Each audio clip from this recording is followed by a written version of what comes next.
Ces couvreurs montent et descendent des échelles depuis tôt ce matin. Ils doivent remplacer des dizaines de tuiles tombées à cause de vents violents de plus de 100 km/h. Vous allez monter des tuiles, c'est ça? Oui, c'est ça. Parce qu'il en manque. Il en manque beaucoup. beaucoup.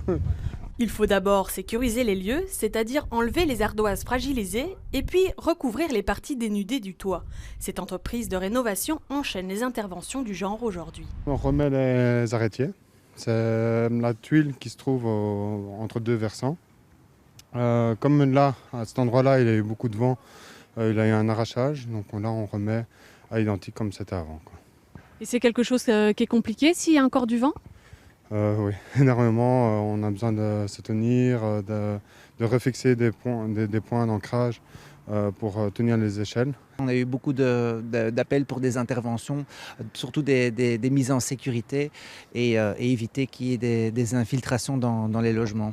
Sur son passage, la tempête a endommagé des centaines de bâtiments et les particuliers ne sont pas les seuls touchés. 100 mètres carrés du toit du musée de l'armée se sont envolés, des tôles de zinc de plus de 10 mètres de long à certains endroits. Nous avons recouvert à l'intérieur les collections pour les mettre à l'abri d'éventuelles infiltrations d'eau. Pour l'instant, il n'y en a pas. Vous savez, les conditions climatiques exceptionnelles, on ne peut pas faire grand-chose. Malheureusement, le vent est là.